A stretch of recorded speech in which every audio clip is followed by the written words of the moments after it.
modelling of the assessment only. So previously, the applicant had submitted a roof form with a pitch on it to represent a worst case scenario in terms of daylight and sunlight impact assessment. This time, they've used the actual butterfly roof that will be proposed, and they have considered that that improves the situation, daylight and sunlight. So that's the issue that you're considering today. The physical form has not changed. Are you happy with that, Councillor Brazil? Yeah, I am. Can you just say that last sentence again about we've done something so the light loss won't be as bad? They've just repeat that very slowly so I've got it in my mind. That's what it's all about, isn't it? Whether we think that that's enough. Everything else is really immaterial. So on the previous application, there was a daylight and sunlight impact assessment completed. And as part of the modelling in the software, they used a pitched roof form. Now, they did that because they considered it represented a worst case scenario. But the inspector said he couldn't give that assessment any significant weight because it didn't reflect the actual butterfly roof that they want to build. So he just said it wasn't robust. This time, the applicant has used the actual butterfly roof form in their modelling calculations, and they consider that it represents an improvement in terms of impacts on daylight and sunlight. So it's for that reason that we are recommending. Thank you for that. Yeah, thank you for clarifying that, Councillor Brazil. Yeah, Councillor Spurgeon. Thank you, Bridie. Can you just go back to the pictures which actually shows the butterfly roof? It's not a butterfly roof. It's not something that I'm really familiar with.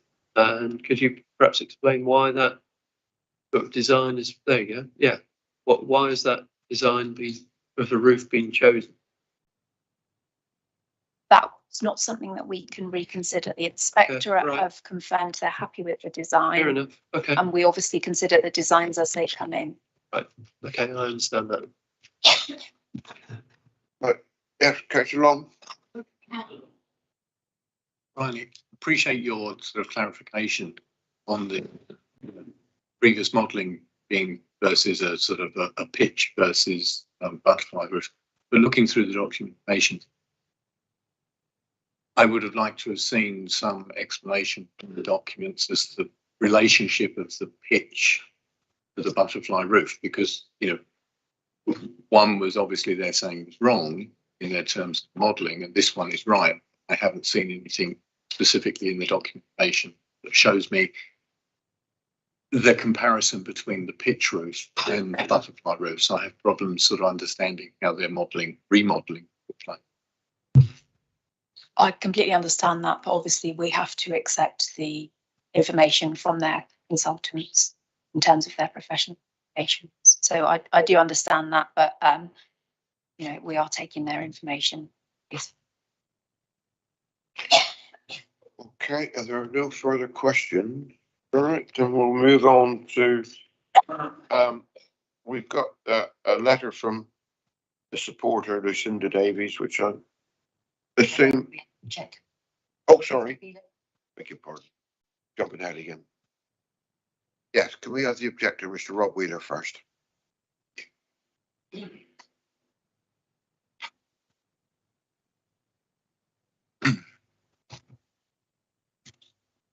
you, Chairman. You have 3 minutes, by the way, on this one. Members, regarding the impact of this third resubmission, this will have on the neighbouring properties, and in particular Marana's right to light and sunlight. If we can show slide 1, please. In reality, the proposed height of this application will entirely remove direct sunlight currently enjoyed by the south-facing side, main living room and open wide hallway areas of Marana. This is the upstairs part. Despite the daylight assessments provided, it's a fact that the sun travels around just above the existing Summerlees ridge height shown here top left. The loss of this direct sunshine is entirely supported in item 5 of the appeal officer's report, clearly stating loss of sunshine and causing harm to Marana. Now in slide 2, one has to question the grounds for the 25-degree test for daylight. This resubmission appears to ignore the ground floor windows of Marana, which are below the first floor. Had these ground floor windows been used as per the test guidelines, the daylight test would have failed. The blue sky seen above left, on the left-hand side, the lower left there, will be gone. Looking at slide number 3, are there actually any material differences to the previous 2 submissions? Still the dominant design seen here in red hatching compared to the existing clear area. The gull wing style roof requires sheer vertical sidewalls, far higher than a traditional pitched roof, dominating both neighbouring properties. A significant large structure built right up to the boundary of neighbouring property Penguin leaves minuscule space between. In slide 4, this indicates the ground stability in this location as being quite unstable. Evidence here by a huge excavation next to neighbouring Marana, major engineering earthworks have taken place and to this day are still unfinished. Poor ground stability existed during the rebuild of the property, the deck, which is directly above this proposed site. Impact of major excavation works are likely to destabilise neighbouring properties, severely damage the narrow unadopted road, and at present no geological survey has been submitted. In slide 5, this demonstrates why planning policies are there to protect neighbouring property. The significant impact caused will reduce well-being to the immediate neighbours due to the close proximity and a reduction of sunlight. In slide 6, this shows the boundary between Penguin and Summerlees. This is a party hedge. Damage, removal or new construction closer to 3 metres without prior agreement between the 2 parties can proceed. No agreement has been made. It is not clear where this proposal sits in relation to the party boundary, as no site survey has been provided. The applicant has been in dispute with both adjacent properties, with boundary fences being moved or removed, and these issues remain unresolved. This objection asks for refusal and that a more suitable resubmission that fully respects the immediate neighbours' boundaries, well-being, right to light and sunshine is made. Thank you. Thank you, sir. Questions of the? Yes, Councillor Mike. Apologies. Where were that one? No, next one. That one. Right. Just for clarity, so the property that we're concerned with in the right-hand photo is the property in the centre. Is that correct? Right. Okay. Thank you.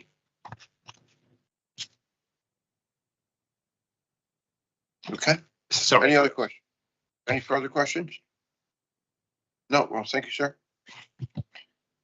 Now I'll get this bit right. We have got a letter from the supporter, Miss Lucinda Davies, which Janice will now read out. You're going to keep yourself 3 minutes? I am, sorry, Chair. I have recently returned from my holiday to be told my planning application is being heard today. Although I have already started the appeals process on a non-determination of application basis and decided not to personally speak at the meeting today. I have also missed the deadline to send in supporting documents, but asked the adjudicator to read out this statement. In my appeal application, I've compiled a report based on research going back over a 4-year period on similar planning applications. This report confirms that not one single planning application for a similar planning proposal, 6 in total, was put through the scrutiny that my planning application has received over the past 3 years in terms of daylight and sunlight matters and associated impacts on amenity. Most of the 6 similar planning applications were completed within 12 weeks and passed through delegated approval. Almost half of the similar planning applications are closer to the neighbouring properties than my development and are blocking habitable room windows, which my development is not. The main problem with my application proposal seems to have been the potential effect it would have on the lounge of Marana and therefore the living conditions for the residents of that property. On that basis, I feel it would be useful for you to be clear on the fact that the lounge in Marana property is approximately 22 square metres with over 8 square metres of glass across 3 walls. There's a slide to show, please. Also, as the officer reports clearly sets out, the revised daylight and sunlight assessment is sufficiently robust enough to support a recommendation or approval, and the previous reason for dismissing the previous appeal has been overcome.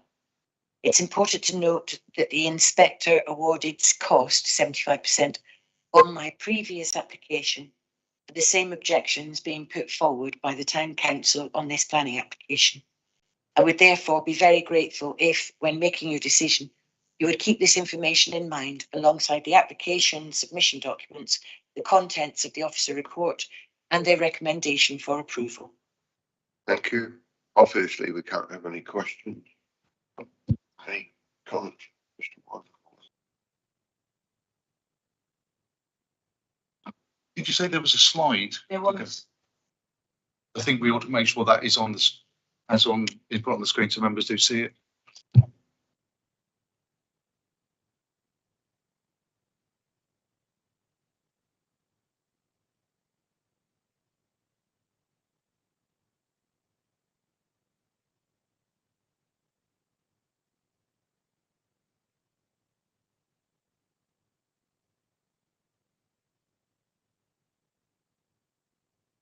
Yes.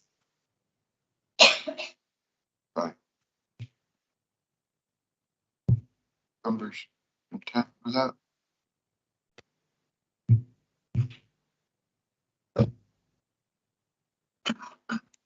Okay. Right. Okay, so we'll move on. Yes, I know. I've worked out one out. We'll now move on to the town council rep, Councillor Mike Price again. I think you need a season ticket up here, don't you?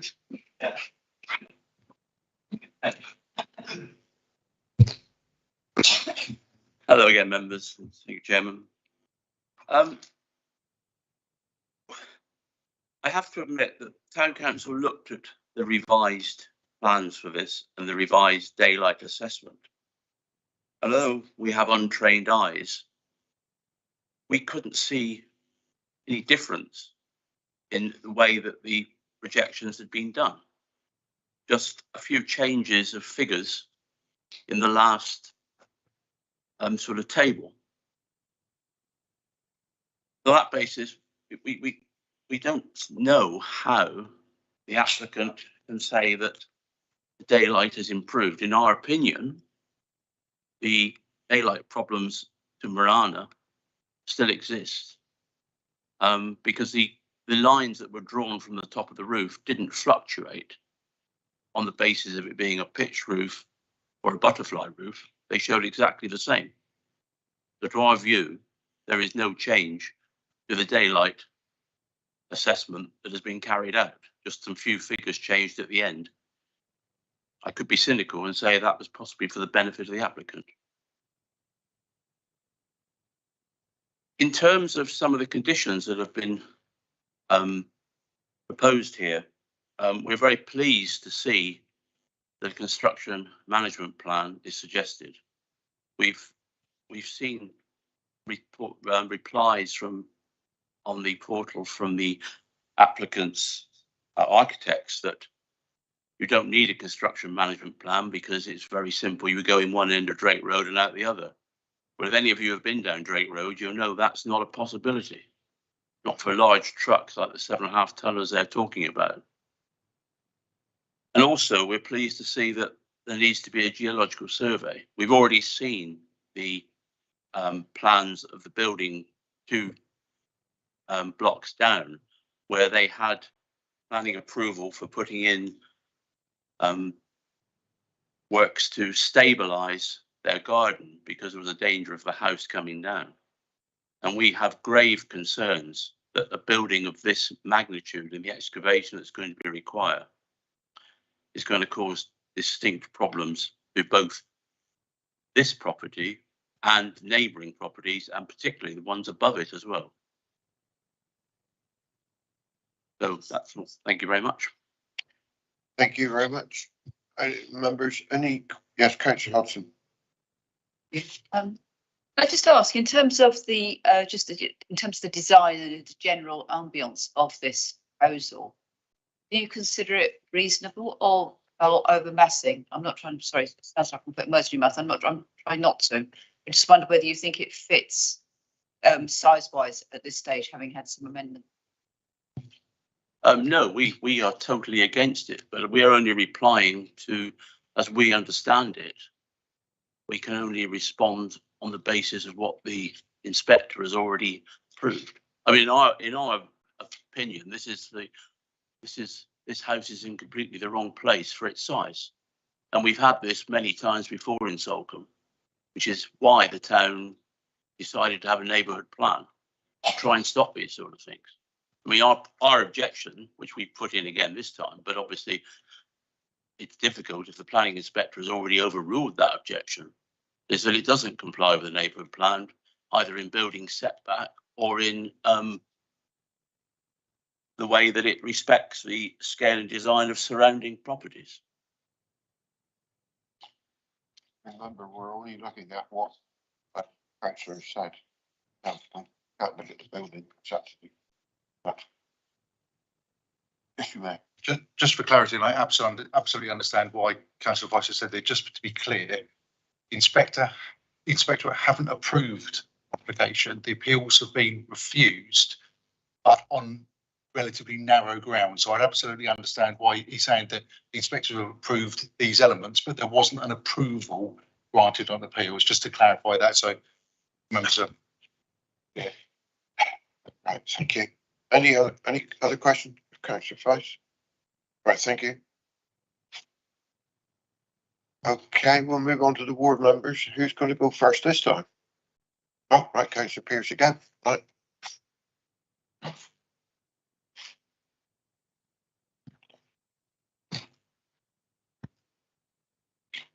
Thank you. All right, okay. Okay.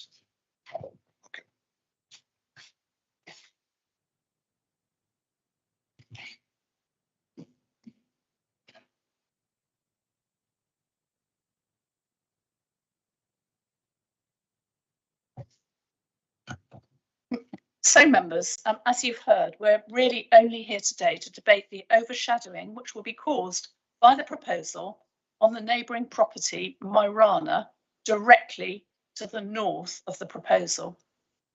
Now, the basis of this, I believe, is in one of our anchor policies, which is Dev 1. And Dev 1, just to remind you, says that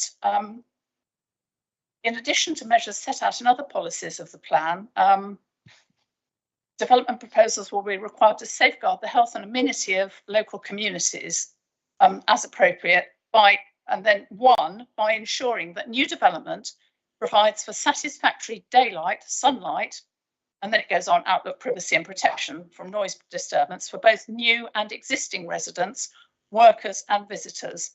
Unacceptable impacts will be judged against the level of amenity generally in the locality. Now that's important because what we need to look at is this part of Salcombe.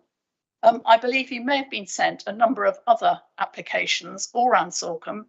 Some where houses are closer together, but in all of them, the particular circumstances are not the same as here. So I'd like you to bear that in mind, if you would, please. So the debate started with the first application from this applicant on this site, which was 2098/18. This was dismissed at appeal. A sunpath analysis drawing was submitted, presumably to show how little the neighbouring property, Myrana, would be affected. But it caused the inspector to remark in paragraph 5 of his decision as follows. Myrana to the north of the appeal site is to the north of the appeal site and has a lower ground floor level than Summerlees. It is the occupants of this property, therefore, whose living conditions are most likely to be affected by the proposed increase in height and the forward projection. He then went on to say, there's a row of first floor windows in the side elevation of Myrana. As they would align with the lowest part of the proposed butterfly roof, there would not be a significant impact on outlook from these windows. However, the increase in height would affect the amount of sunlight reaching them. Submitted sunpath analysis shows that in winter, even when the sun is at its highest at midday, there would be a loss of sunlight to these windows. The loss would start in the morning and would carry on into the afternoon. There would therefore be harm to the living conditions of the occupants of my rana through the loss of sunlight for long periods of the day during the winter. Now, please bear that in mind because the story thickens. This decision was made before the JLP was adopted. Nevertheless, the inspector, as we've heard, concluded that the development would harm the living conditions, and the appeal was dismissed. In the second application, 1676/19, now under the JLP and heard by this committee, this committee in this council, the applicant submitted a daylight impact assessment, which you've heard about, but the modelling did not specifically show the butterfly-shaped roof, as we've also heard about. So the inspector concluded that the modelling was not sufficiently robust and afforded it little weight, saying the actual change to the level of daylight reaching my rana windows could be greater than suggested in the assessment. He then went on to agree with the inspector's conclusions in the first appeal and found that there was no reason to disagree with him, and concluded in paragraph 8, which I've just got to bring up, so bear with me just a second. The DIA, that's the Daylight Impact Assessment, considers daylight levels only. Based on a sunpath analysis that was submitted with the previous appeal, the inspector noticed that the loss of sunlight to my rana's south-facing windows during the winter would start in the morning and carry on into the afternoon. Although this document is not before me as part of this appeal, based on my assessment of the proposal and my observations on site, I see no reason to disagree with the findings of the previous inspector in this regard. And then this is the important bit that he said that changes in this appeal decision. The tall flank window of the proposal would be close to my rana's south-facing windows, and most critically, the south-facing windows serving its living room. It would be quite different to the existing arrangement, where the shallow pitch roof of the appeal property is set down low on the plot and only has a modest effect on the light levels reaching my rana. Now, that's what Mr. Wheeler, the objector, showed you in his slides. And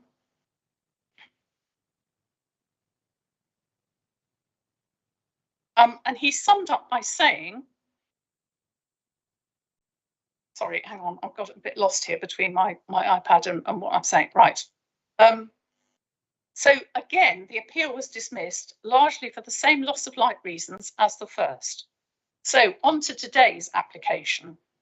There's another daylight impact assessment, which now shows the butterfly roof and maintains, by using annual average figures, that the amount of daylight lost would not be sufficient to be harmful. But we've already heard that, in fact, the first inspector and the second inspector were not interested in annual figures. They were interested in what was going to happen in the winter when the sun is so much lower in the sky and all the daylight would be denied to my rana. So the annual average solution masks this really detrimental effect. So it's important to note that Dev 1 specifically mentions that unacceptable impacts will be judged against the level of amenity generally in the locality. Nowhere else in this part of Salcombe is there an existing situation similar to this proposal, where all the daylight is going to be robbed to the next door house during the winter months. This proposal is clearly unfair to the amenity of my rana and completely atypical, therefore, of anything else in this part of Salcombe. As such, it should be refused for not complying with one of the basic anchor policies of the JLP. And as for the additional information you've been sent, one of the great differences here is that the local member's opinion, because I think you will probably hear the same from Councillor Long, though I'm not judging what he's going to say in advance, has been backed by two different inspectors at appeal. Nothing really has changed. You've been presented with annualised figures which completely mask the situation in the winter. Thank you, Councillor Pearce. Any members got a question? Yes, Councillor Hodgson. But just to kind of slightly broaden out the point you're making, would you agree that health and wellbeing, which we now look at quite clearly in all this, be quite an impact in terms of winter figures? Because in the summer, I would assume people can go outside more, whereas in the winter, we're more kind of in our homes. And if those figures are not allowing sunlight through, then that could have an impact on health and wellbeing of the occupant building. I think the important thing is the sunlight aspect of it. Obviously, there is some daylight in winter, though it's not as good as it is in the summer. But I also know that people are affected by what's called sad disease, but I think that sunlight affected disease, isn't it, rather than being sad. And it really is important. Now, one of the things that daylight impact assessment tried to show was that there would be no impact on the east-facing main windows of Myrana, but in fact, the original sunlight sunlight path drawing that was submitted with the first application showed that in winter, the new proposal would actually block sunlight getting into the eastern windows as well during the day, because the shadow would fall in front of those windows rather than to the side of them. So the effect will be severe on Myrana, and it really is not fair that an existing house, which is not affected at the moment, should be so badly affected by this new proposal. Thank you. Any other members? No? Okay, thank you, Councillor Pearce. Councillor Long? Thank you, Chairman.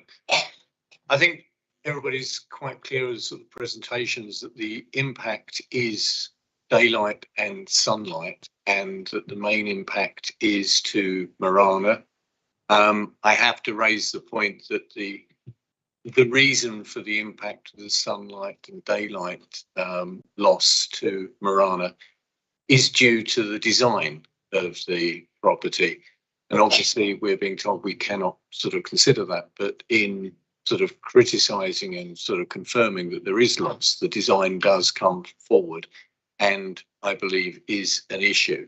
And I think that was highlighted by the additional comments of the town council and the fact that the design doesn't necessarily meet with the requirements of the neighbourhood plan that exists in Salcombe.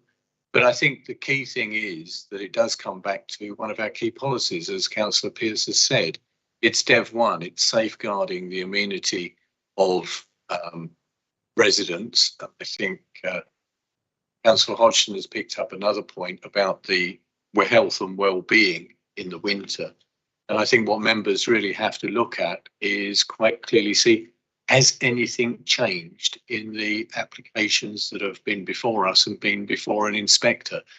And I think it was very good that Councillor Feist and the Town Council pointed out that the lines, the parameters that were laid out in the analysis have not really changed. That's why I questioned, it's a shame that they did not provide evidence of the angles or the style that they were taking their measurements off of, as opposed to the style of property that's before us in the application.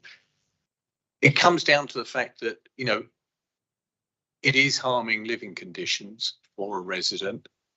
It's been dismissed that the impact on the solar panels, the photovoltaics, which, again, are impacted, but not part of this consideration because the inspector believed it was minimal, but it is still harmful, I believe, to the health and well-being. And I think what we've really got to look at is that this is a constrained site, and you can see that by the photograph in front of us. It is very tight, and I think that the comments that have been made, that have been circulated to everybody about the similarity in other areas of Salcombe do not apply, has been clearly said.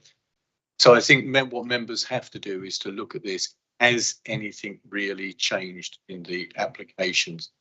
And you have to look, have the calculations that have been put forward really changed? And I think the key point is that the debate between an annual average daylight and the winter impact. And I think we really do have to sort of give consideration to that. And I'd like to hear other members of this committee views on what they've seen and what they've heard. Thank you, Chairman. Thank you. If no one has any questions of Councillor Long, we can now hear exactly what he's just said. What other members think of this application? So we're in the debate. Thank you, Councillor Abbott. I'd like a clarification. So the difference between, is there said to be a difference between daylight and sunlight? And are the daylight requirements set by distances to block-in buildings? And sunlight implies the direct visibility from the sun, which is what's been described through the winter, but that may be different from the legal requirement for daylight. Yeah. Where do we get that? Mr. One. No doubt I'll get kicked, nudged, or interrupted by the legal officer if I get this not quite right. I don't believe, certainly in planning, that there is a legal right for light. There may be civil actions, but I don't believe there's a legal right to light that we look at from a planning perspective. I think there is a difference between daylight and sunlight, both of which have an impact on the amenity of the properties. But I think clearly there will be some examples where something takes daylight but doesn't take sunlight because it's, for argument's sake, to the other side of the property, and vice versa. So yes, I do think there is a difference, and both should be considered when looking at relationships between properties. I don't know if that's answered your question precisely, but I think it's a good element of the debate. But please help me also with there's minimum distances with buildings and blockages, and you've got to be set back a certain distance. In terms of impact on both daylight and sunlight, I'm not aware of any minimum distances, because there are certainly minimum. We would certainly look at guidance for minimum distances in terms of overlooking, which is the 2122 meters square window to window for overlooking purposes. I'm not aware of any set minimum distances, but because it all comes down to the individual relationships between the two properties. So if there's a difference in levels, then there should be a greater difference. It's set out there's a BRE digest that sets it out. So, but I don't believe it actually sets out an absolute minimum, because it's worked on the fundamentally a 25-degree angle from windows. So depending on whether, if it's a flat site, the distance will be different to if it's a sloping site. So I can't help you with a minimum distance because each site's looked at individually. I think it's Councillor Brazil. Yeah, thank you, Chairman. If it helps my colleague here, I mean, point 8 in the inspector's report, it's quite clear that they do see a difference between daylight and sunlight. I say rather helpfully point out the daylight impact assessment considers daylight levels only. Based on a sunpath analysis that was submitted with the previous bill, the inspector noted that the loss of sunlight in south-facing windows during the winter was starting to move. So they've obviously made a distinction there between sunlight and daylight. My view is that nothing has changed. The inspector says at that point, he says, although he talks about a document about the winter sunlight, that is, he says, based on my assessment of the proposal and my observations on the site, i.e. they went to have a look at the site and said, yep, that is going to have a big effect on the daylight and the sunlight. I see no reason to disagree with the findings of the previous inspector in this regard. So in my view, nothing's changed. Sunlight, daylight, call it what you like. it's going to have a detrimental impact on the neighbour, and as such, all they've done is they've got another expert to come along and say, actually, we found a rather interesting way of presenting this data, which shows that actually it's not the case. I'm not persuaded by that. The inspector wasn't persuaded by that last time when they visited the site, and so I will propose refusal for loss of daylight, sunlight, and therefore private or public private amenity to the next door, and that on that grounds propose refusal and that grounds only. Thank you, Councillor Brazil. Councillor Hodgson. Thank you, Chairman. A lot of what Councillor Brazil has just said, I was going to say, and so I fully agree with him. And I think actually just picking up on what Imer said, I think this actually is an environmental health matter. You know, I think it would be found in that legislation, and I think, yeah, I think we have to support the, you know, the health and well-being of neighbouring residents, not accept, you know, what's coming forward here. I support refusal. Thank you. So are you seconding this proposal? Yeah. Right, thank you. I just wanted to clarify that. That's all right. I'll go to Councillor Smurden first and then Councillor Long afterwards. Thank you. It does appear that the issue of shading of the solar panels, etc., on Marana is, I mean, that's referred to in here, and that will be compensated by the fact that there will be solar panels on the new developments. Can you, if possible, Bryony, can you show us where the solar panels will go?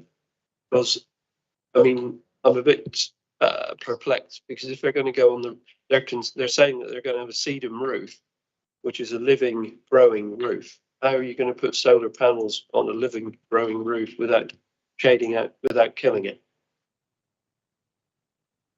So this is where they had planned to put the solar panel. Obviously, there wouldn't be a sedum roof on that section. There isn't a sedum roof on. Well, there wouldn't be a sedum roof under the solar panel. No. No. Okay. Right. Councillor Long. Chairman, can I thank Councillor Brazil and Councillor Hodgson for their comments, and particularly Councillor Brazil, because he's stolen from my notes. I'm sure he wasn't looking over my shoulder at the time. But I think it is the crux of this matter is the impact, whether it's, as I said, whether it's daylight, sunlight. It is the change. It's the detriment to the residents there, to a very, very negative impact on the health and well-being. And I think all of these points have been highlighted and has quite clearly been said. There has been no change from when two inspectors have looked at this, and I think it is very appropriate that the inspector has observed on site as well. It's not been a paper exercise. It's not just been in from Google Maps. They have been there. They've considered it. And I think it is too easy to fix the problems by adjusting some numbers, because I still have the problem that nobody's shown me the actual models rather than the modelling of how they've achieved these numbers. So I would be supporting refusal on these grounds. Thank you. Unless any member has got a burning question or comment other than what's already been heard, I'll ask Mr. Weimer, considering we're going against officer's recommendation, have we got adequate to do so? Yes, Councillor Hodgson. Would this amount to being unneighbourly as a material comment of refusal? No. I'll refer to the legal department. I think what, yes, I'm comfortable with what you said in terms of there's enough again, there was the officer recommendation. And I think you're fundamentally talking about policy Dev 1. I'm certain there's a similar policy in the neighbourhood plan that I just don't know the number off the top of my head. But yes, I'm comfortable we've got what we need. normally, if we had been determining the application and issuing a decision, I would be suggesting it be a delegated refusal with the precise wording of the reason for refusal to be agreed by the chairman, vice chairman, proposer and seconder. Because we have got a non-determination appeal, what I'm going to suggest is acceptable to chair, vice, proposer and seconder and to the legal officer is that we don't come back to and agree a specific reason for refusal because we're not issuing a decision with a specific reason for refusal, but we consult on and get agreement with the appeal submission that we make in respect to the non-determination appeal that sets out the case that will be made, the case that the council will be making based on what you've resolved today. Okay.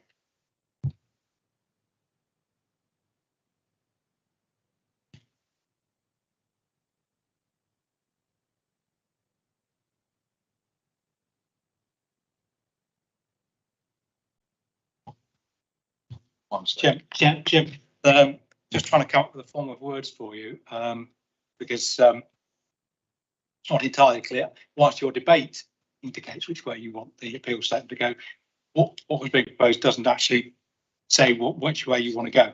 So I'm wondering whether or not the following form of wording or something similar might be acceptable to members. Resolved or proposed, had there not been an extant appeal for non-determination, council would have been minded to refuse the application on the grounds that the proposal would result in the loss of daylight and sunlight, I should say unacceptable loss of daylight and sunlight to existing residents of Marana, and is therefore contrary to policy Dev 1 of the JLP and whatever the relevant welcome neighbourhood plan is. The council's appeal statement to be agreed to be the head of planning to agree the council's appeal statement with the chairman, vice chairman and proposals. Yeah, I'm happy with that. I'm happy with that. Right, thank you. So on that basis, can I go to the vote and have a show of hands, which is a proposer and seconder for refusal of this application? That's unanimous, Chair. Thank you. So that's it. It's been refused, isn't it? Thank you. It's been, yeah, it has, yeah, it's been resolved that it's been resolved that we're going to resolve our representations to the inspectorate is that we would have refused it. Yeah, I know.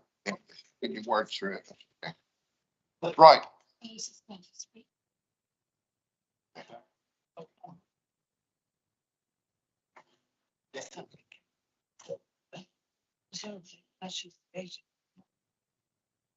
So, Janice, let me back.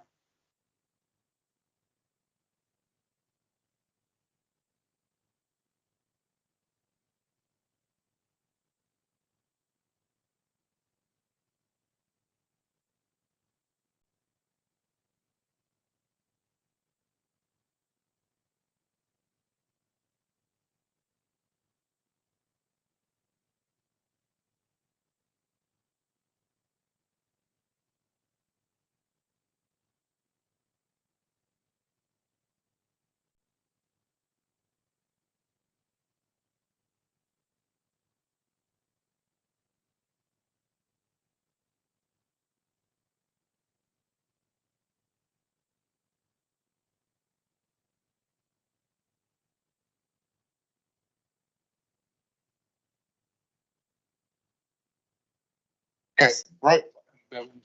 I have to warn you members, we have the novelty of Mr. Weimer presenting the next application. He's just getting himself in a position to do so. This is going really wrong with me present.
Right, okay.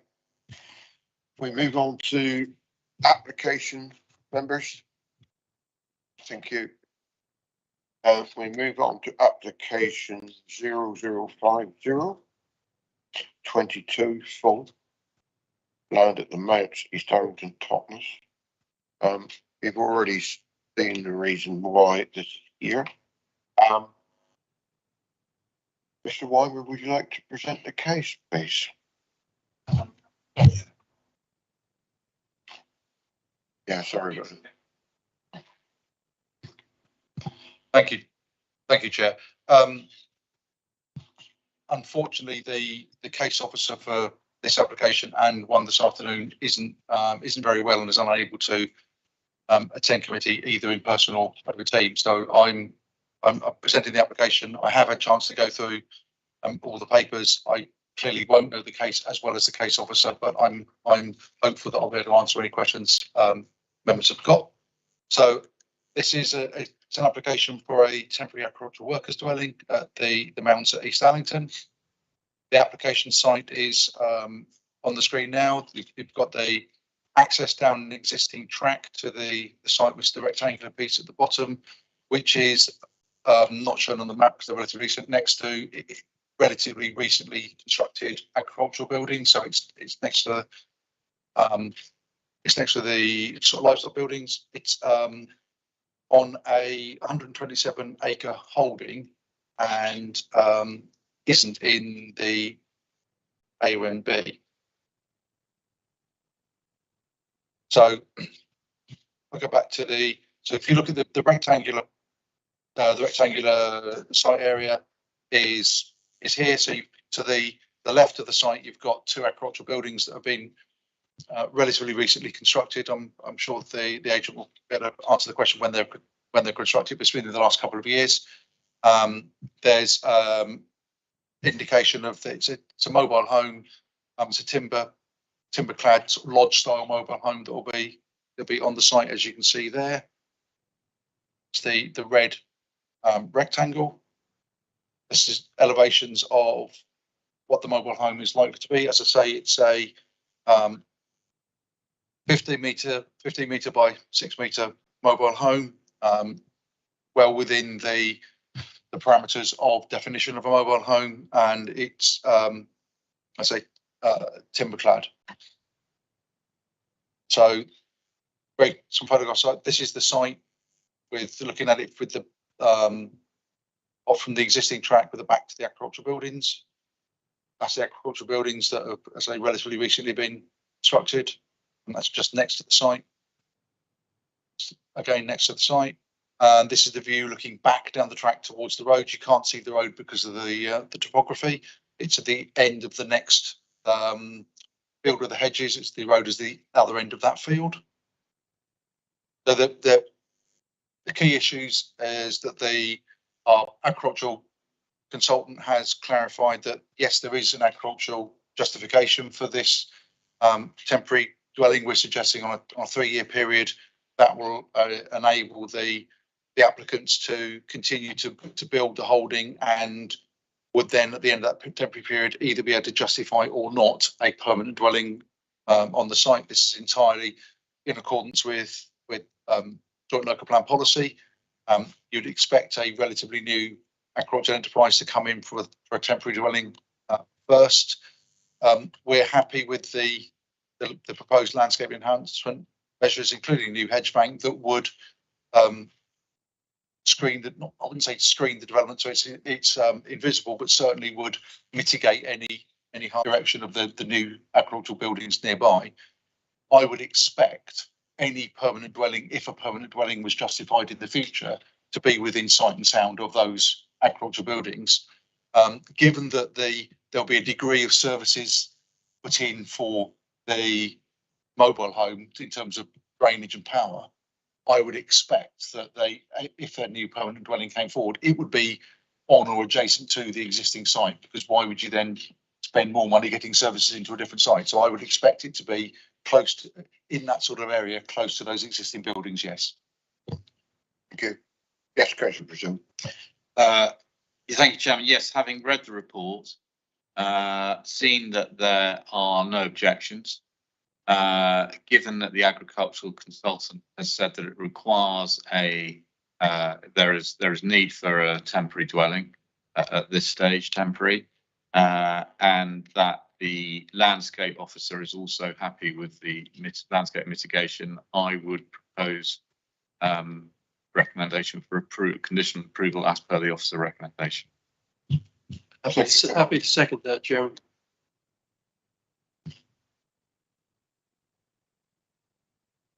I'll ask the question, does the consultant wish to speak? And as a board member, I've got nothing to add.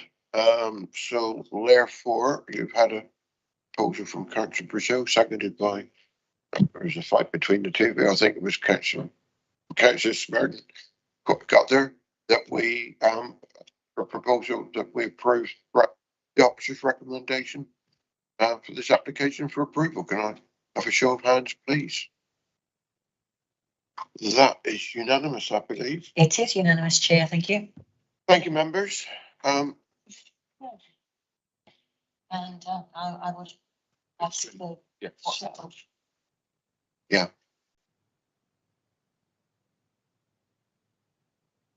Okay. Yeah. I will add one thing whilst we're still streaming, actually. I only learned just now that that was the last presentation by Cheryl Danbury earlier on. And I just wish to thank her for all the work that she's done here. You stop streaming. We have. Yeah, right. No, any more comments? That question. No, I just wanted to put that on record and then we'll stop it. Yeah. And he's on his way. On his way.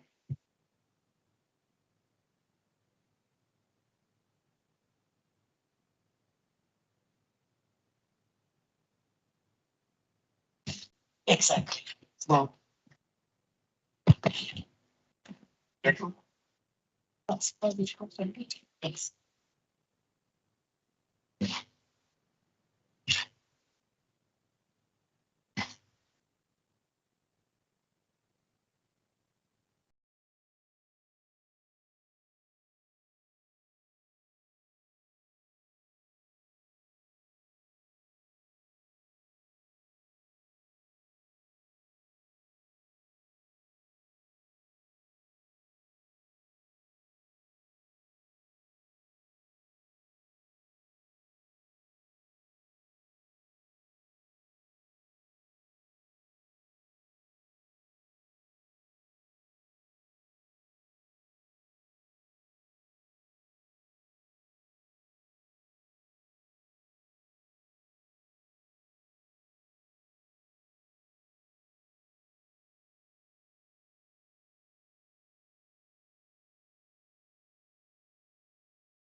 Start again. Afternoon, members of the public. As there are a few different people in the audience, I'll go through some of what we went through this morning. We're not likely to have the fire alarm go off, but if it does, we're not expecting it, but if it does, take that door out into the car park in a quick and orderly way. You have the toilets on the left through that door, and you have water on the right out through that door. Okay, we're live webcasting, and only members who've booked to speak can speak, and we'll go through that list in a minute. But before we go any further, can I ask our members if there are any declarations of interest for this afternoon's? No, that's fine. I think also we ought to go through the process of introducing ourselves, and I'll start with me. I'm Councillor Richard Foss, and I'm chairman of this committee. I'm Councillor Rosemary Rowe, and I'm vice chairman of this committee. I'm Janice Young, and I am a Democratic Services Officer and clerk of the committee. Good afternoon, I'm Pat Weimer, I'm Head of Development Management for the Council. Good afternoon, I'm David Fairbairn, Head of Legal Services Monitoring Officer and the Legal Advisor to the committee this afternoon. Good afternoon, my name is Darren Henry, I'm the Planning Officer. Thank you, Darren. You reminded me just to remind all of you to do what I didn't just now, switch on the mic when you want to speak, and also make sure your phones are on silent at the very least. Right, I'll just go through the other bit on how this is done. The case officer will present their report, the objector will speak, the supporter will speak, the parish council representative will speak, then the ward member or members, and then members will be able to question each one of those in cycle. So there are no minutes to do, and there's none of that. This is a continuation of this morning's meeting. So we then go to agenda item 1, 2, 3, 4, which is Bacon Park, Dartington, number 137521ARM. And I will ask Darren if you would like to present the application, please. Thank you, Chair. This application is for reserve matters for access, appearance, landscaping, layout and scale in relation to building 3 of previously approved outline application. The building is within Beacon Park and is to be sited on the north-eastern side of the site. Just over here.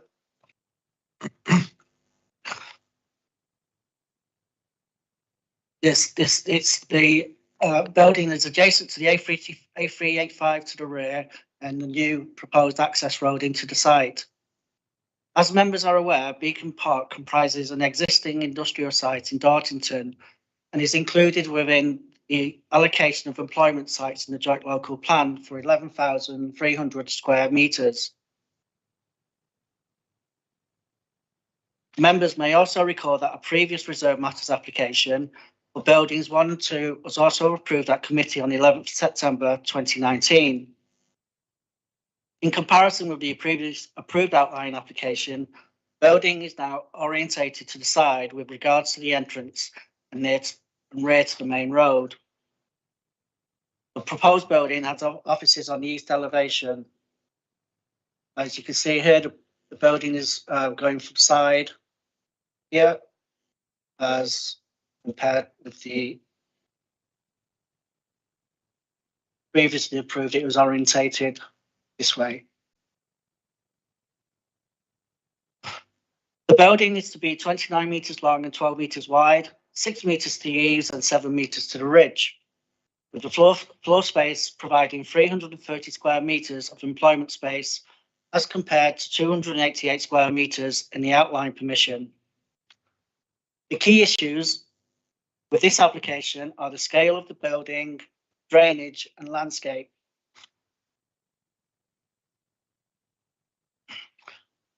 The site, since its orientation now, has become a bit more constrained Nonetheless, the applicant has proposed to plant 7 new trees, which will be very beneficial in terms of softening the appearance of the site.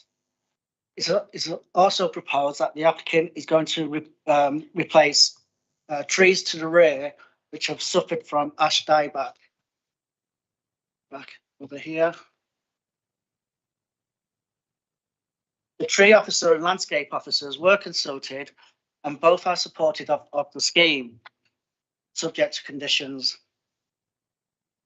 Car parking provision is now split into several areas due to the new orientation, which can be seen from over here, going around the building.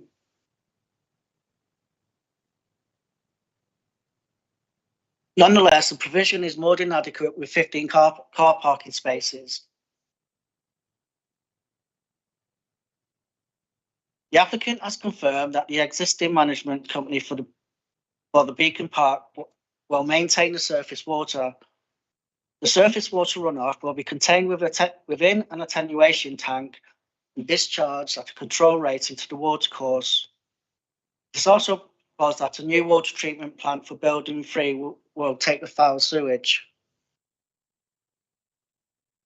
Here is the attenuation tank, which will then release overflow going down into the watercourse.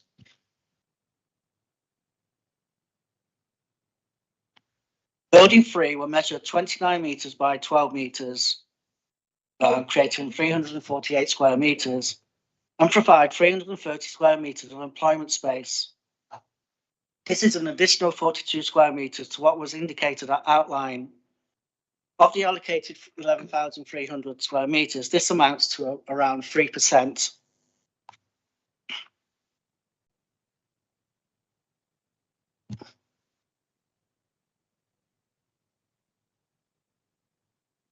On the east side of the floor plan here, this is where the offices will be, and this is the employment floor space area. Previously approved building 1 provides 557 square metres of employment space, and building 2 378 square metres, amounting to approximately 8% of what has been allocated. The floor space of building 3, while slightly larger than indicated at outline, is therefore considered to be in line with what has been previously approved, and as stated earlier, will only amount to 3% of the allocated provision. In considering the above, it considered that the key issues relating to landscape, drainage and scale are adequately dealt with and are suitable in the context. Thank you. Thank you very much. Members, any questions? Yeah, Councillor Burton. Presumably this building is intended to provide space for one, for one business. It's not going to be divided up into. This is for one business, yeah. And the other second, there's some discussion of the footpath. Can you indicate on the on the map where the footpath runs?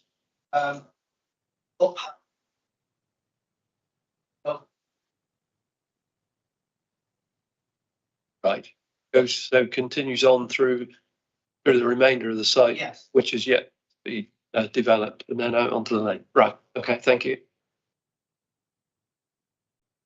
Sorry. Any other questions?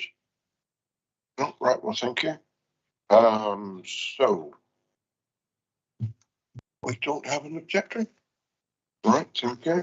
So, the porter, Mrs. Burton, would you like to come up and present the case, please?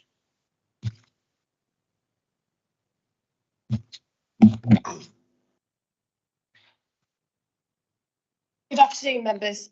This application is a reserve matters application to provide for one of the industrial units following the outline planning consent in 2017. The site is an allocated site which seeks to provide 11,300 square metres of employment space within the joint local plan over 4.39 hectares of the 6 hectare site.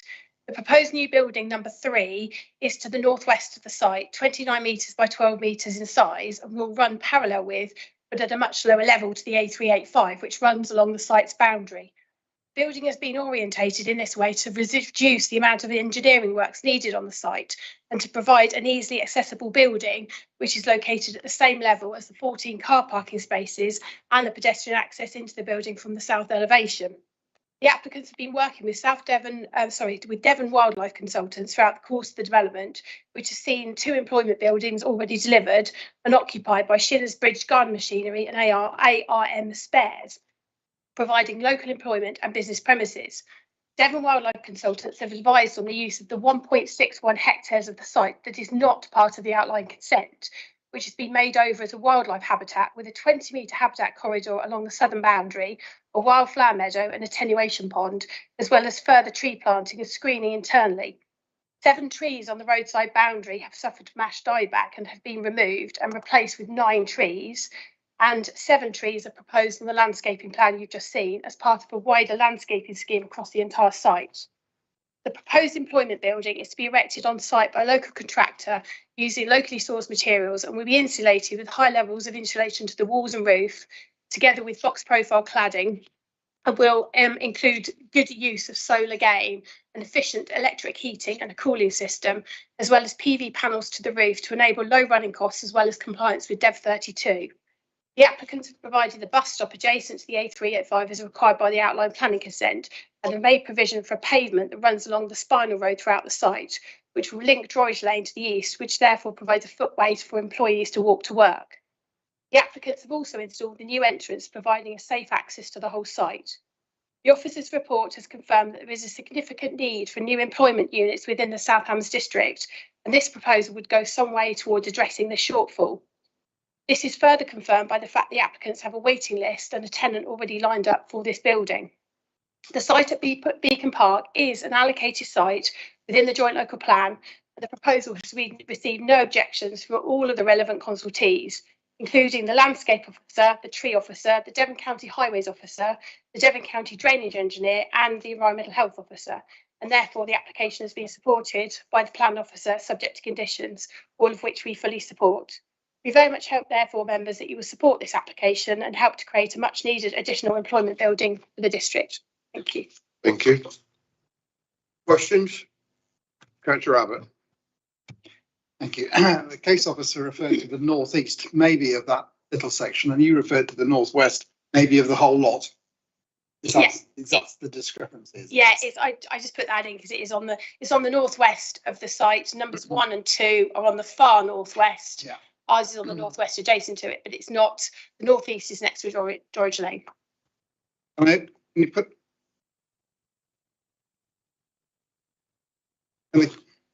I'll go on to something else. The buildings that are currently there don't show any signs of having any PV on the roof. According to, if I'm interpreting Google Earth correctly, there appear to be windows in the roofs, but I don't think there were. I'm not sure on the 2 buildings, but this building has definitely got PV on the roof, shown on the plans. Okay, yeah. Great. Case officer, please could you put up the image of the trees? Thank you. So there's existing trees along that northern boundary. Yeah.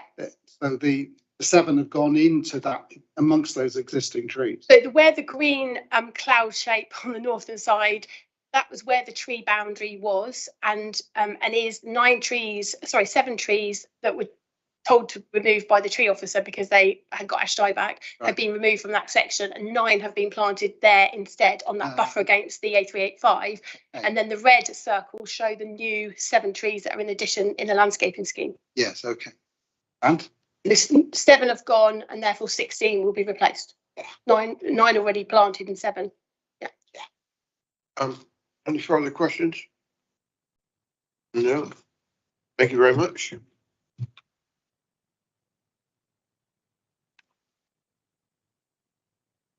No one from the parish council?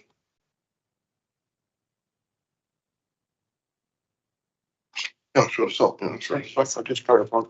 So we'll move on. No parish council representation. So we'll move on to the ward member, Councillor Hudson. Thank you, Chairman, and thank you for bringing this to committee. I know it's it can be quite challenging, especially when these bigger applications. And I just wanted to, for start, pointing out to my fellow DM planning committee members that the stream, we have a picture which it has the whole site, please, and shows the wildlife area and Bidwell Brook at the bottom. No, that's it. Yeah, that's fine. Yeah, so that stream that's coming off there, that all links up with the stream that was mentioned at the 13th of April application for Broome Park and Sawmills Field. So we're talking about linked up waterways, and you know, as you can see, quite small, wiggly little brook, and that's where a lot of any excess water is going to end up. However, it's attenuated, and that is one of the key concerns for a lot of residents, and including the parish council. But parish council has objected to this. One of the things that has come up significantly, and you heard me speak about this at the last planning committee in April, was around the kind of data that's being used for flood modelling and the requirement and the request for flood modelling. And as I pointed out earlier at the beginning of this meeting this morning, I've had feedback from a formal question asked at Devon County Council regarding the flood modelling, why they're using the 2013 figures, and in fact they're saying that they shouldn't be. So I'm going to ask the officer in a minute whether or not the 2013 drainage figures are being used for this site as well, because if it is, then we've got some significant sites all in a very close proximity to each other, which are all potentially not being assessed accurately in terms of the potential if there's a flood that happens in all these sites, because it's so close that if there's a bad weather spell, it's not going to be just up, you know, it's not going to be quite distance, it's going to affect them all at the same time. I think that's quite important, not only for danger and risk to buildings and highways, etc., but also to the wildlife, that we're talking about wildlife corridors that follow all of these joined up brooks. So that's really the key thing for this. The other thing to say that in terms of the outline planning that was approved for this entire site, I think it goes back about 3 years now. This particular, it was broken up into phased areas of development, and this particular area, and this is another issue that's come up from residents that have been passed across to the parish council as well, is that the original footprint for this particular part of the development was 288 square metres, and this is actually coming in at 330. So it is that bit larger, and it's just again something to bear in mind. And also what has been raised is that none of the surfaces on the site seem to be semi-permeable, and that would actually conform much more to our SUDS requirements and also improve the drainage. So those are issues that, as far as I'm concerned, are still outstanding. And I would add on to that is that this morning I just thought I'd have a quick look just to check what documents they're now on site, and I can't see any further response from the drainage officer, which is the lead flooding authority for any of our applications. I can't see anything since the 7th of January this year, when concerns were raised. Now, the officer has told us that they're happy with it, but I can't see any document on the website that actually says that for us. So those are the issues I just want to raise and for you to think about as we go into the debate on this, because it is important that we deliver on economic development. It is important that we support places for people to work with all this new housing that's coming in. I have no issue with that, but I think it's about accuracy and really understanding and making sure that whatever is developed is actually in line with what, as we progress. So if an outline comes in at a certain size, why are we not keeping to that? Because the previous 2 applications that have come through have already overmassed what was already approved. And what that eventually, of course, squeezes out is the opportunity for the parking that goes on, number of vehicles coming in, and ultimately the environmental impacts in terms of wildlife and flood risk. So those are the issues. And just to say also, what's been referred to as Droitwich Lane is actually Renford Lane. So that red little lane that comes off, which has got like a green line above it where the path will go into, that's Renford Lane, which leads into Droitwich Lane. I couldn't hear the last comments for some reason. That lane where the green line runs, there's a little lane running off the A385. That's actually Renford Lane. It's not Droitwich Lane. Droitwich Lane is further up. It leads into Droitwich Lane. Okay. So if I could have a bit of clarification on that I think would be helpful to everybody, making sure we have a good decision raised today. Thank you. And particularly, where is that document from the drainage officer confirming he's happy with concerns that he raised in January? We have received those comments from the county. I have instructed those comments to be uploaded to the website.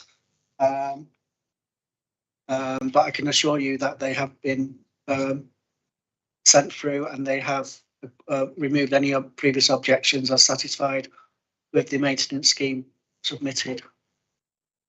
And they're still on 2013 figures, are they? With Rather than regards, 2018, which you apparently I'm last not week I was quite sure told. what they were using, but they are proposing an attenuation tank which will store any overflow. And when things have settled, then it's going to be released into the watercourse in a controlled manner, which will alleviate any flood concerns. So when was that document received? Which The document? one from the flooding officer that actually said they were okay with it. Around about February, March. And they're still not on the website. I've not really looked. But I raised issues about this back in beginning of April about flood issue. Yeah, but they have. Yeah. They have been I provided. think it's just not good enough, Chairman. This is why it's so difficult. Just let me speak, or we're going to have an adjournment for a minute to see what is the actual situation, okay? So adjourn for 5 minutes and see what answer to your question, basically, okay? Yeah, look, I understand. Look, we've had this on many sites for the drainage. Most of us got concerns about flooding, but the problem with it is that we've had this, we've on other sites where we've called it into question. And at the end of the day, because that is what we got to work with, we're not in any way, whatever experience we got, we're not the professionals to call it to question. But I am asking to find out the latest situation. What I'm going to see if we can do, I'm going to see if we can find the document now, and then see if we can share it on screen so you can see exactly what they're saying. After the meeting, I will need to look into why it's not on the website. I can't answer the question right now because I need to do some digging to find out why, but we'll see if we can find the document, put it on screen so you and all the other members can see it. And that's why I feel I just can't, I can't answer. And it's also because when I look at those documents, like the ones I looked at for Broome Park and Sawmills Field, when you actually look at the detail, you can see what data they're using. None of the documents I was looking at on that website seem to indicate which data they're using at all. Let's just hold it in the balance. I understand what you're saying. Let's hold it in the balance until we can find the latest figures that are using.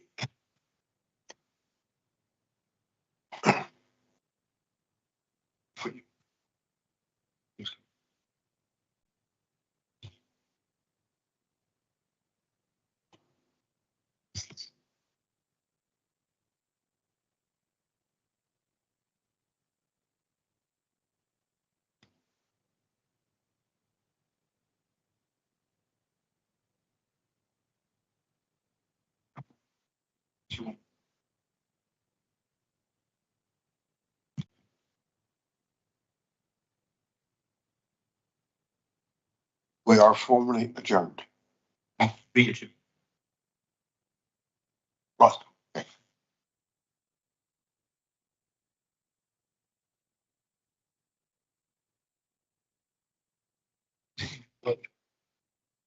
Yes.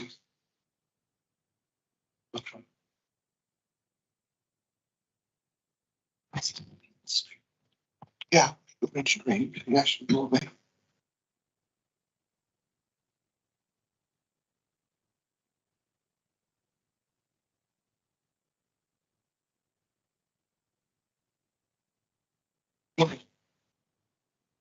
And we're looking.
Whichever. Reconvene, that's the one. Mr. Fairburn, you wanted to say something first, didn't you? Yes, Chairman, just to say that in the report, it's been noticed there's a reference to the Tavistock neighbourhood plan, which of course is clearly not the correct neighbourhood plan. But there is, of course, a Dartington neighbourhood plan, but it's at regulation 14 stage, I think. Obviously means it's a little early in the process. So it doesn't carry any weight. Thank you for that. Okay. Right. Mr. Weimer. So members, this is further consultation from the Lead Local Flood Authority. The response clearly about this application, that's why I've kept this piece on. If we can just scroll down. So our objection is withdrawn and we have no in principle objections to the above application at this stage. Now, happily scroll down to the observations. Is the text big enough for members to read it, or do you want to try and make it a little bit?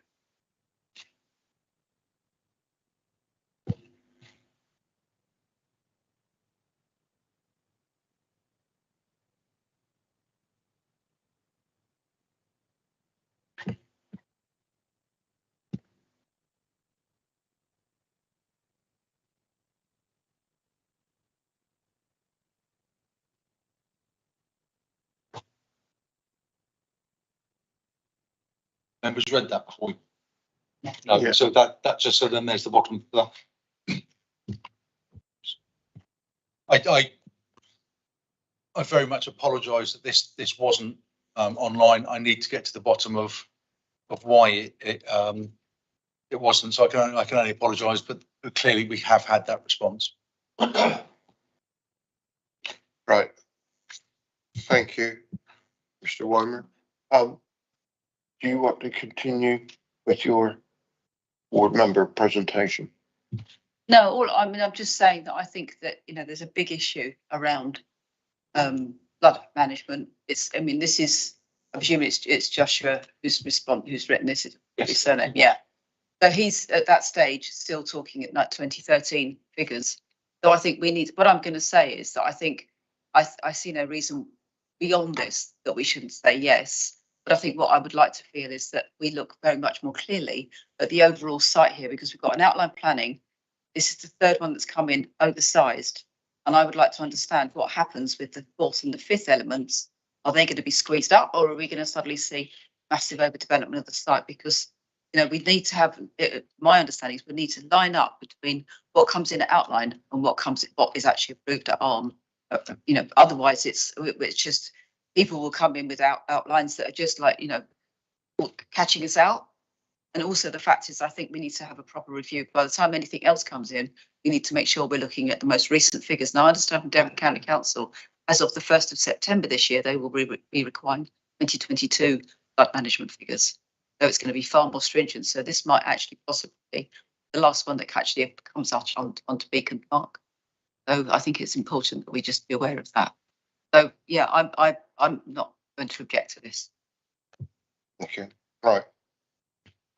Did you want me to mention about the increase in space? Yes. As you no doubt where the application prior to that was outlined, and it's just indicative. So they are within their rights to put something in that's not necessarily matches what was previously indicated. So I can say on that matter. Yeah, we see that many times, but it's a matter of what's applicable at the time. Yeah, right, Councillor Brazil, I think we're going to, you asking the question or going to debate? Sorry, Chairman, I was going to go into debate. That's fine. Yeah, Chairman, mine's just a point, maybe this is a question, point of clarification, is that the allocated site is allocated for, I don't know how many square footage of employment area. They haven't gone over that yet, have they? No. So in which case, maybe at a later stage, when they do go over that, we might have reason to say this: you've got too much employment space on this allocated site, and got. But I think at this stage that would be premature. Given that the local ward member is now sort of saying that that's going to accept this, albeit reluctantly, because it's based on outdated flood figures, and I've got a lot of sympathy with that, but we are where we are in that respect. Given that the so the flood risk people have said that they're okay with it, our own lab okay with it. I'd like to move the proposal as per the officer recommendation for conditional approval. Thank you, Councillor Brazil. I'll second that. Thank you, Councillor Spurden. Any other members wish to speak on this at all? No? Okay, so all conditions and everything else in place As per the report. as returned. So all those in favour of the proposal that we accept this recommendation for approval? Yeah. Thank you. Okay. Those against? Abstentions? One abstention. And Thank that you, is Ms. Gray. 8 for and 1 abstention. Thank you. So that application is approved as per the recommendation. Mr. Wymer, you may come in. Just for some, I have had just for four members' benefit, I have had a conversation with Councillor Hodgson, or did have a conversation with Councillor Hodgson lunchtime about the principle of what figures are the lead local flood authority using. I have assured that we will be going back to the lead local flood authority, not specifically about this application, but just generally just to confirm, what figures are they using, and are they using ones that are out of date, and are they going to change? So because at the moment I can't answer your question because we don't get the information from them. They come back saying it's okay or it's not okay, but we don't know what base figures they're using. So we will be digging to find out what that position is. At the moment, it's quite difficult to challenge them because they're the experts that we use. Okay. Thank you very much.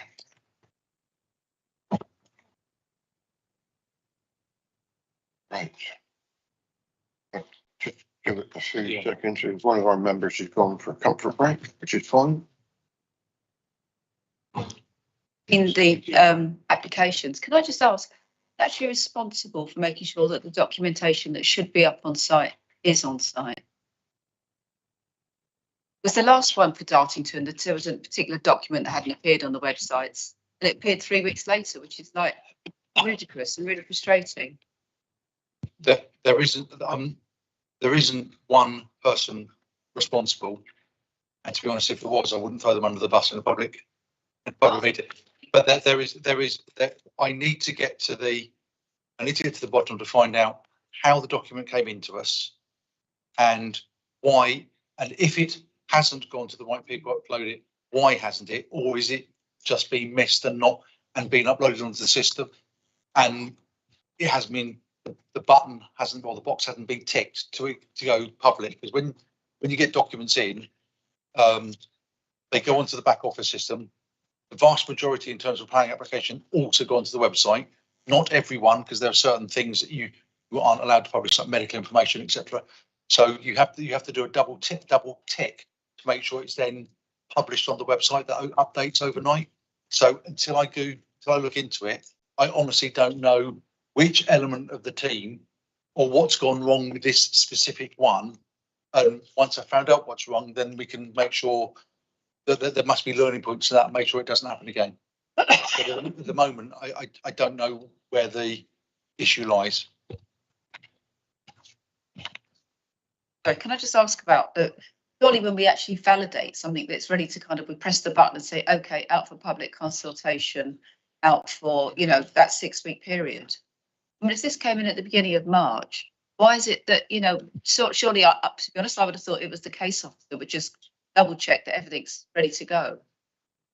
Not just, sorry, if I'm speaking out of turn here, I'll find somewhere else to speak, I suppose. No.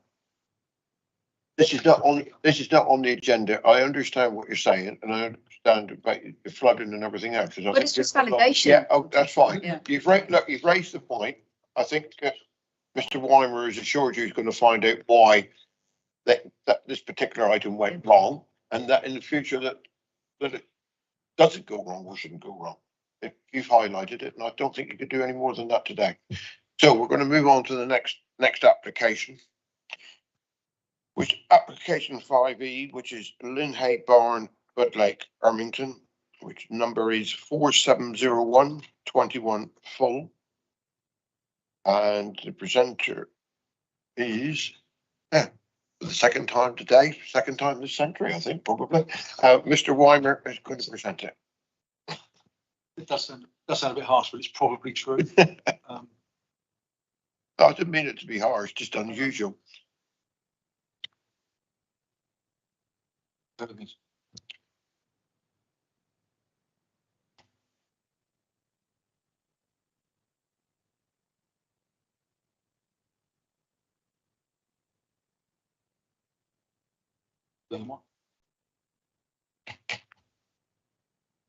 Yeah.